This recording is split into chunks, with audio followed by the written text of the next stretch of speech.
Hello बच्चों। तो देर सवेर आईएससी का स्पेसिमेन पेपर 2025 का जो एग्जाम होगा, बोर्ड एग्जाम, उसका जो स्पेसिमेन पेपर है वो आ ही गया है और आज आया है और आज ही मैं उसका सोल्यूशन लेकर तुम्हारे सामने आ रहा हूं। तो आज इस वीडियो में मैं सेक्शन ए का फुल सोल्यूशन तुम लोगों को दिखाऊं। तो चलो, बहुत ही मजेदार और इंपॉर्टेंट वीडियो होने वाला है, तो एकदम बने रहना है आखिर। तो चलो स्टार्ट करते हैं।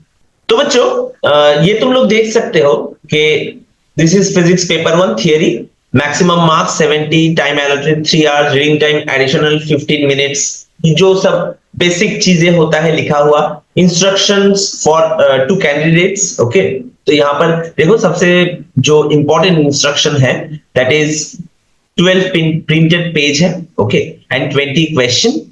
Sections are 4 A B C D। Okay, internal choices have been provided in two questions each in section B, C and D. Section A consists of one question having 14 subpart 1 mark each. Okay, मतलब 14 question है section A में जो आज हम लोग करेंगे।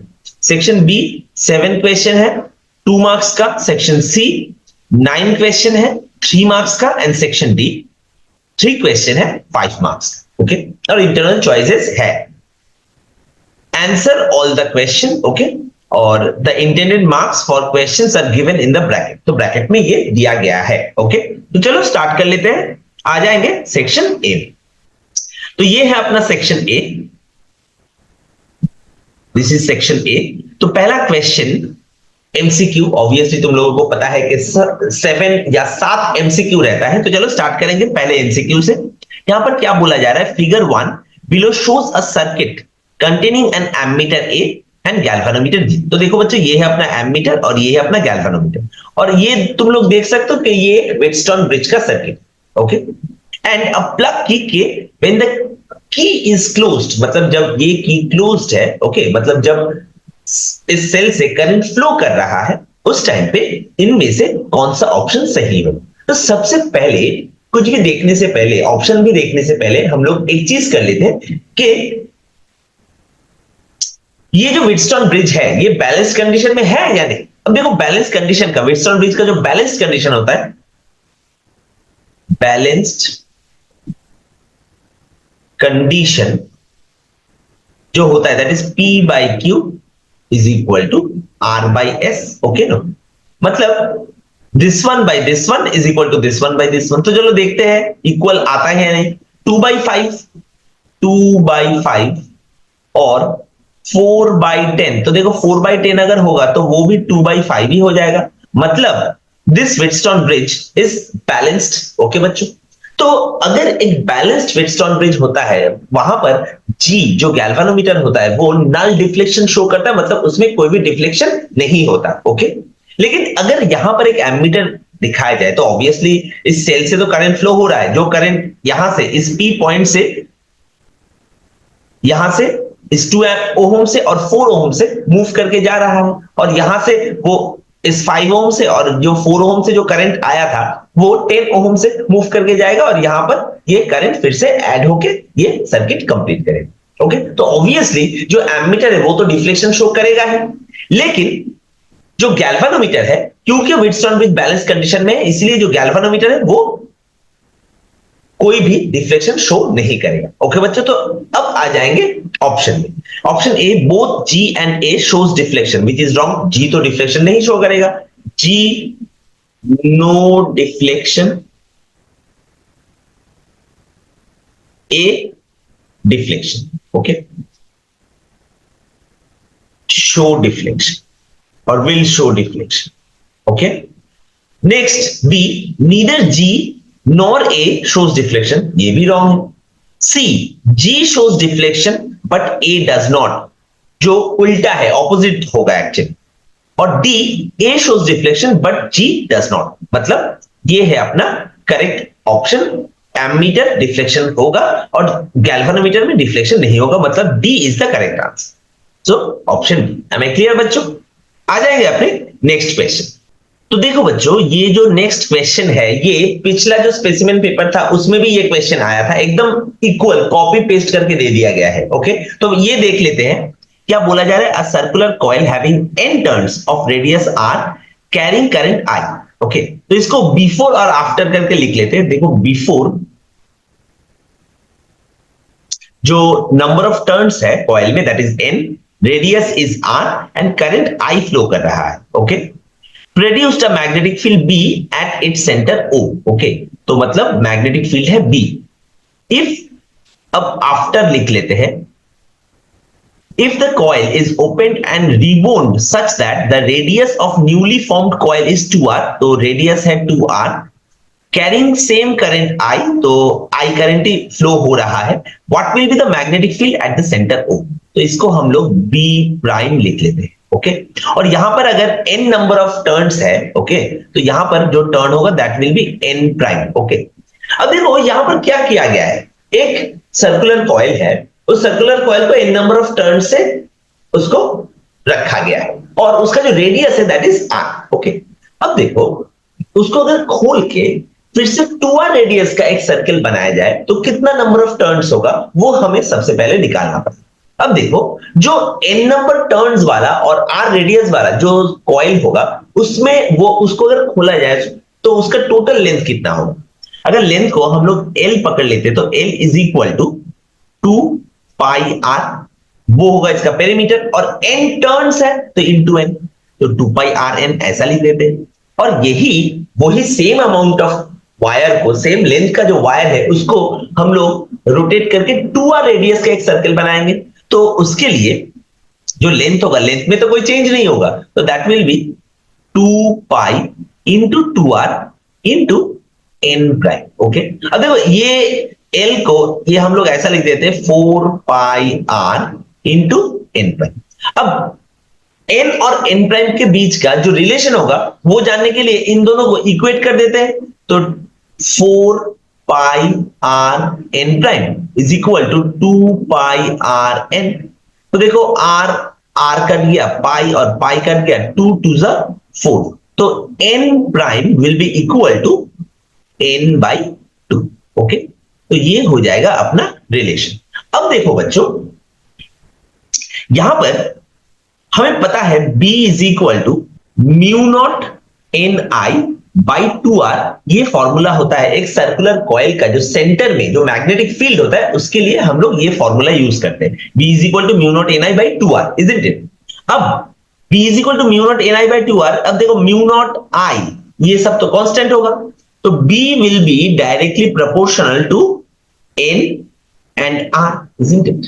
तो इसको हम लोग ऐसे लिख सकते हैं कि B prime by B is equal to, अब देखो जो आफ्टर में जो था उसके लिए n था n प्राइम, r था 2r, और वैसे ही जो B था उसके लिए, अब इस पे n प्राइम लिख देते, और B जो था उसके लिए n था n और r था, रेडियस था r।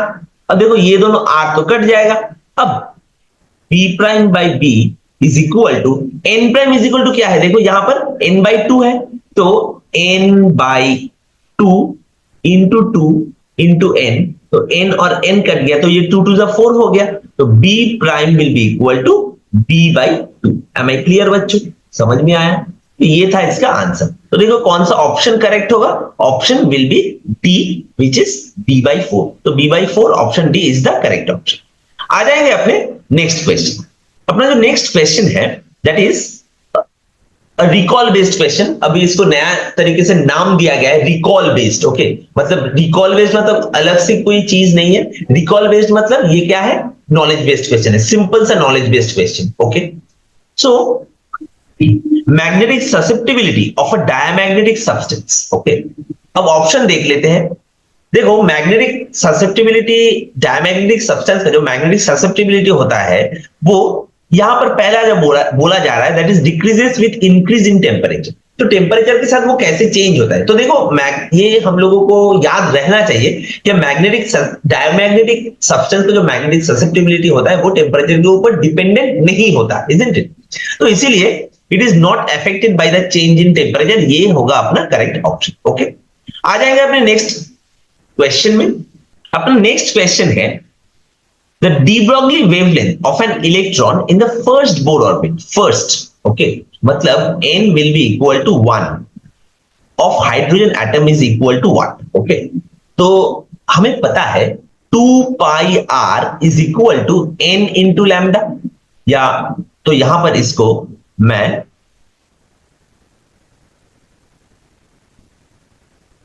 स्मॉल n लिख देता हूं क्योंकि फर्स्ट बोर ऑर्बिट है, तो n इज इक्वल टू 1, तो 2 pi r is equal to n lambda, तो lambda is equal to 2 pi r divided by n। अगर n इज इक्वल टू 1 है तो lambda will be equal to, अगर if n is equal to 1 हुआ तो lambda will be equal to 2 pi r, बस खत्म। तो lambda will be equal to 2 pi r। अब ऑप्शन देख लेते, diameter of the first orbit t or 2r, no, this is not the correct option. B, circumference of the first orbit, देखो 2 pi r actually is the circumference of the first orbit, तो ये होगा अपना correct option. आ जाएंगे अपने next question में, question number 5, an ideal PN junction diode offers. एक आइडियल पीएन जंक्शन डायोड अगर है तो क्या बोला जा रहा है, zero resistance in forward as well as in reverse bias. ये तो सही नहीं है। कोई भी डायोड जो पीएन जंक्शन डायोड है वो फॉरवर्ड बायस कनेक्शन में एज ए कंडक्टर काम करता है और रिवर्स बायस कनेक्शन में एज ए रेजिस्टर काम करता है। अब अगर वो आइडियल में हो तो फॉरवर्ड बायस में वो एक प्रॉपर कंडक्टर की तरह काम करेगा और रिवर्स बायस में वो एक एब्सोल्यूट रेजिस्टर की तरह काम करेगा, इजंट इट? तो देखते हैं कौन सा ऑप्शन होगा। तो ये ऑप्शन, पहला ऑप्शन तो रॉन्ग हो गया। B, infinite resistance in forward as well as reverse bias, ये भी रॉन्ग है।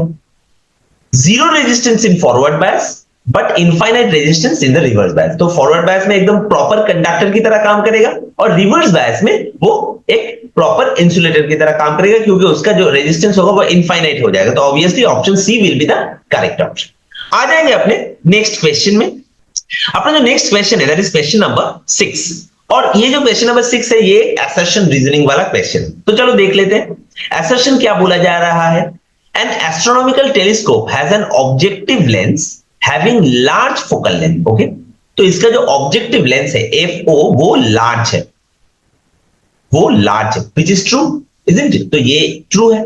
देखो ये भी चीज हम लोगों ने जब PYQ किया था, ओके, तो PYQ में मैं अच्छे तरह से ये सब चीजें मैं डिस्कस कर चुका हूं। तो वो वीडियोस भी अगर तुम लोग देखोगे तो वहां से भी तुम लोगों को ये प्रॉपर प्रिपरेशन हो जाएगा बिफोर एग्जाम। ओके, मतलब तुम अभी स्कूल में जो एग्जाम चल रहा है उस एग्जाम का भी, और उसके साथ साथ जो आने वाला जो एग्जाम्स है मतलब half yearly, pre boards and boards, तो उसका सबका प्रिपरेशन हो जाएगा। सबसे पहले PYQ देखना है, उसके बाद मैं एक के बाद एक जो वन शॉट वीडियोस है वो भी मैं देते जा रहा हूं, मतलब chapter wise one shot video. Okay, तो वो भी तुम लोगों को देख लेना है। ओके, और उसके साथ साथ इस बार मैं असर्शन रीजनिंग अलग से, एप्लीकेशन बेस्ड क्वेश्चन अलग से, ये सब भी कराऊंगा क्योंकि इस बार का जो क्वेश्चन पेपर है वो थोड़ा सा मुझे चेंज दिखा है। वो आगे जाके मैं बता रहा हूं तुम्हें, मैं तुम लोगों के साथ वो शेयर करूंगा कि कैसा चेंज मुझे दिख रहा है। तो उस हिसाब से जो क्वेश्चन पैटर्न होगा वो मुझे नहीं लग रहा है कि पिछली बार की तरह उतना आसान होगा, थोड़ा ट्विस्टेड होगा।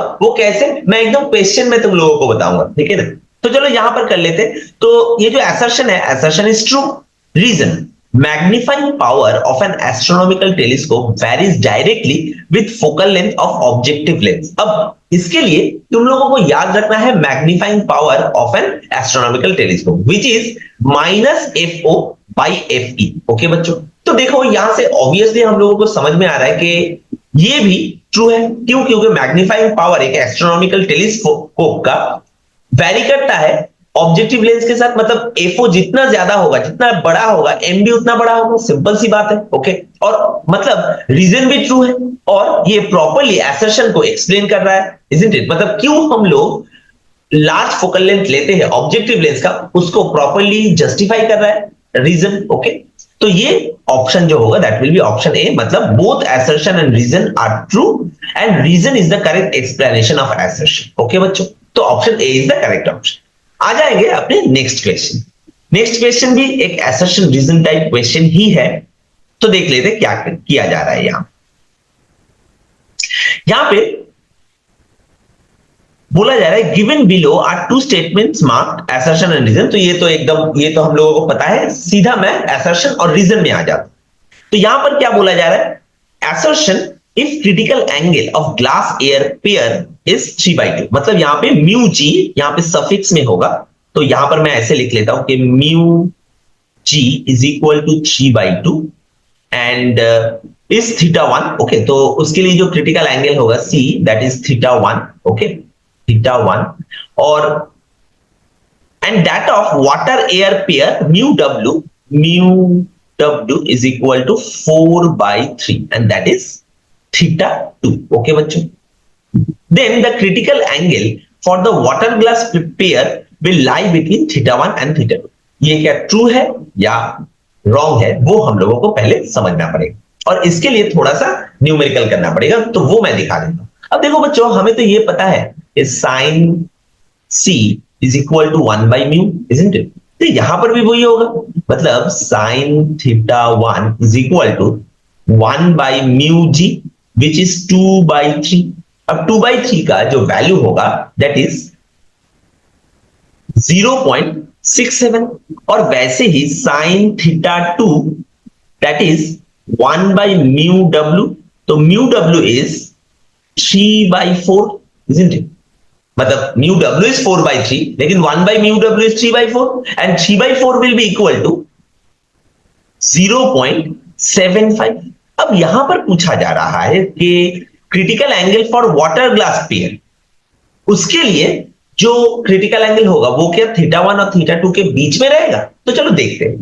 तो देखो बच्चों, इसका जो रीजन है, मतलब जो वाटर ग्लास जो पेयर है उसके लिए जो रिफ्रैक्टिव इंडेक्स होगा उसको हम लोग ऐसे लिख सकते हैं कि mu of glass with respect to डब्ल्यू म्यू जी। ओके, मतलब हम लोग हमेशा जो टेंसर मीडियम है उसका ही रिफ्रैक्टिव इंडेक्स निकालते हैं, इजंट इट? तो that will be equal to mu G by mu W, isn't it? तो mu G by mu W equal to क्या होता है? म्यू जी मतलब 3/2 एंड म्यू डब्ल्यू इज 4/3, तो 4/3 3 चला जाएगा ऊपर, तो that will B 9/8, isn't it? तो अब अगर इसके लिए जो क्रिटिकल एंगल है उसको अगर हम लोग थीटा लिखे, थीटा, तो हम लोग ऐसे लिख सकते हैं कि sine theta is equal to 1/w mu ji is equal to 8/9 which is equal to 0.89। तो ऑब्वियसली देखो इसका जो वैल्यू है 0.89, ये 0.67 और 0.75 के बीच में तो नहीं है, ये इससे बड़ा है। मतलब हम लोग ऐसे लिख सकते हैं कि जो साइन थीटा का वैल्यू है, जो थीटा का वैल्यू है वो थीटा 1 और थीटा 2 के बीच में नहीं है, वो थीटा 2 से भी बड़ा है। मतलब हम लोग ऐसे लिख सकते हैं कि theta greater than theta 2 and theta 1, मतलब थीटा 1 सबसे छोटा और थीटा सबसे बड़ा। तो ऑब्वियसली ये जो पहला असर्शन है ये तो फॉल्स है, इजंट इट? इसको मैं फॉल्स लिख देता हूं। ये जो पहला असर्शन है ये फॉल्स है या रॉन्ग है। ओके, और रीजन क्या है? A medium is optically denser if refractive index is greater. अब देखो, अगर रिफ्रैक्टिव इंडेक्स ग्रेटर है, अब म्यू इज इक्वल टू हमें पता है sine i by sine r. अब अगर डेंसर मीडियम है तो ऑब्वियसली आर तो कम होगा और आर जितना कम होगा म्यू उतना ज्यादा होगा। तो यहां पर जो लिखा जा रहा है that is true, reason is true, लेकिन असर्शन इज फॉल्स। तो यहां पर जो ऑप्शन होगा that will be option number C, मतलब assertion false and reason is true. तो this is the answer. Am I clear बच्चों? समझ में आया? तो ये हो गया अपना एमसीक्यू। अब आ जाएंगे जो शॉर्ट क्वेश्चन है, मतलब 1 मार्कर क्वेश्चन। यहां पर जो 1 मार्कर पहला क्वेश्चन है, that answer the following question briefly. तो पहला question, current I flowing through a metallic wire is gradually increased. तो यहां पर क्या बोला जा रहा है कि एक मेटेलिक वायर से जो करंट फ्लो कर रहा है वो टाइम टू टाइम इंक्रीज हो रहा है, मतलब ग्रेजुअली वो इंक्रीज हो रहा है। Show graphically how heating power P developed in it varies with current I। Okay, मतलब P एंड I कैसे वैरी करेगा वो ग्राफ से हम लोगों को दिखाना पड़ेगा। अब देखो, सबसे पहले P और I का रिलेशन क्या है? P is equal to I²R। अब देखो, एक अगर पर्टिकुलर मेटेलिक वायर है तो उसके लिए जो रेजिस्टेंस होगा दैट इज तो कांस्टेंट, तो P is proportional to I², isn't it? अब देखो, P is proportional to I², ये अगर फॉर्मूला है तो P वर्सेस I ग्राफ क्या होगा? यहां पर मैं ड्रॉ कर देता हूं। P versus I graph. तो ये एक पैराबोलिक ग्राफ होगा, ओके, मतलब वर्टिकल पैराबोला, ऐसा टाइप पैराबोला, इजंट इट? समझ में आया बच्चों? तो ये हो गया अपना आंसर। आ जाएंगे अपने नेक्स्ट क्वेश्चन में। नेक्स्ट क्वेश्चन में क्या कहा जा रहा है? Explain why core of transformer is always laminated. अब देखो, ये हम लोग इलेक्ट्रोमैग्नेटिक इंडक्शन में पढ़ते हैं due to eddy current, okay, due to eddy current actually, okay. तो इसका जो आंसर है वो मैं लिख देता हूं, due to loss of energy due to means to reduce loss of energy due to eddy current, okay बच्चों। तो ये हो जाएगा अपना आंसर। आ जाएंगे अपने नेक्स्ट क्वेश्चन में। Question number 3, why does a car driver use a convex mirror as a rear view mirror? तो ये देखो बच्चों, ये क्वेश्चन तो हम लोग क्लास 9 में पढ़ चुके हो, तुम लोग जो आईसीएसई के बच्चे हो, इवन जो सीबीएसई के बोर्ड्स के बच्चे हो, मतलब सारे बच्चे क्लास 9 में ये पढ़ चुके हो, क्योंकि जो कॉन्वेक्स मिरर होता है उसमें इमेज जो होता है डिमिनिश्ड होता है, और जो व्यूइंग एरिया होता है वो लार्ज होता है, ओके। इसलिए हम लोग as a rear view mirror convex mirror use करते हैं। इसके ऊपर एक शॉर्ट्स भी मैंने किया है, ओके, एकदम जो रास्ते में जो व्यूइंग मिरर होता है, ओके, वो क्यों कॉन्वेक्स मिरर यूज किया जाता है, तो वो भी तुम लोग चैनल में जाके देख सकते हो। तो यहां पर हम लोग लिख देते हैं जो आंसर है, सो डिमिनिश्ड इमेज एंड लार्जर और वाइडर व्यू, ऐसे हम लोग लिख सकते हैं। हमें क्लियर बच्चों? आ जाएंगे अपने नेक्स्ट क्वेश्चन में। नेक्स्ट क्वेश्चन क्या है? 4, represent diagrammatically how diagrammatically how the incident planar wave fronts of wavelength lambda pass through an aperture of size d when d is approximately equal to d। तो ये एकदम diffraction का जो basic level का question है, वहां से ये क्वेश्चन आया है। तो इसके लिए जो डायग्राम ड्रॉ करना पड़ेगा, देखो ये है अपना एपर्चर, ये है अपना एपर्चर, ओके, ये जो एपर्चर है ये डी है, ओके, और जो वेवलेंथ है ये उसके साथ कंपेरेबल है, अप्रोक्सीमेटली इक्वल है। तो इसीलिए जो वेव फ्रंट होगा वो ऐसे डाइवर्जिंग स्फेरिकल वेव फ्रंट। मैं क्लियर बच्चों? समझ में आया? तो this will be the answer. ये डायग्राम ड्रॉ कर दोगे तो हो जाएगा। आ जाएंगे अपने नेक्स्ट क्वेश्चन में। नेक्स्ट क्वेश्चन क्या है? Next question, what is meant by dual nature of matter? Dual nature of matter मतलब both particle and wave nature. इसका मतलब ये है डुअल नेचर, ये यहां पर लिख दो, both particle and wave nature, बस हो गया काम। आ जाएंगे अपने नेक्स्ट क्वेश्चन में। What happens when an electron collide with positron? Okay, देखो मैं जो कह रहा था यहां पर क्वेश्चन थोड़ा ट्विस्टेड करके दिया गया, हालांकि जो क्वेश्चन पेपर है वो बहुत ही इजी है, ठीक है, बहुत सारा नॉलेज बेस्ड क्वेश्चन है, लेकिन यहां पर जो मुझे लगा थोड़ा सा ट्विस्ट करके देने की कोशिश किया जा रहा है, ओके। हालांकि मतलब बहुत ज्यादा एफर्ट तो नहीं किया गया है, जो क्वेश्चन पेपर बनाया गया बहुत ही लेस एफर्ट वाला क्वेश्चन है, इसीलिए पिछले साल का जो स्पेसिमेन पेपर है वहां से कॉपी करके दे दिया गया है। ऐसा कौन करता है? मतलब शायद ही कोई बोर्ड होगा जहां पे स्पेसिमेन पेपर कॉपी करके पिछले साल का दे दिया गया है, ओके। तो इससे तो मतलब मुझसे करवा लेते, मैं तो अच्छा अच्छा क्वेश्चन दे देता, ओके। तो देखो जो मैं कह रहा था तुम लोगों को, what happens when an electron collides with positron, इस ये क्वेश्चन को देखकर मुझे जो लगा, देखो पिछले साल एकदम डायरेक्टली पूछा गया था व्हाट इज पेयर एनिहिलेशन, एकदम डायरेक्ट क्वेश्चन, उसके ऊपर पूरा वीडियो तो है ही, उसको अलग से शॉर्ट्स बना के भी मैंने दिया है, ओके, वो भी तुम लोग चैनल में जाके देख सकते हो। लेकिन इस बार वो नहीं किया गया है। इस बार डायरेक्टली नहीं पूछा गया है, इस बार क्या किया गया है, इस बार अलग से ऐसे ट्विस्ट करके पूछा गया है, what happens when an electron collides with a positron. मतलब यही होता है पेयर एनिहिलेशन, ओके। तो हम लोग इसका आंसर लिख सकते हैं कि देन पेयर एनिहिलेशन हैपन। तो देखो बच्चों यहां पर मैंने आंसर लिख दिया है कि then pair annihilation happen, it produces gamma ray photon. मतलब अगर एक इलेक्ट्रॉन, सोचो यहां पर मैं अलग से इसको ड्रॉ कर रहा हूं, सोचो यहां पर एक इलेक्ट्रॉन है, ओके, एक electron,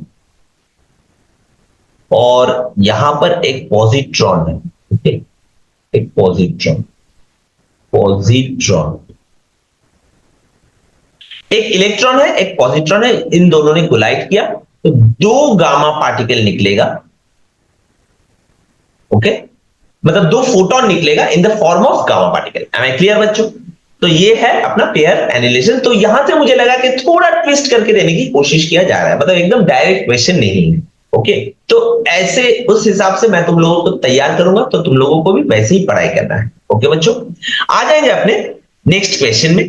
the last question of this section, what energy conversion takes place in solar cell, मतलब ये क्लास 9 का क्वेश्चन दिया गया है, okay, energy conversion, okay. What energy conversion takes place in solar cell, तो सोलर सेल मतलब सोलर एनर्जी, सोलर एनर्जी, इसको तुम ऐसे भी लिख सकते हो light energy, from solar energy to electrical energy, electrical, क्योंकि एट लास्ट इलेक्ट्रिसिटी मिलता है, इलेक्ट्रिकल एनर्जी।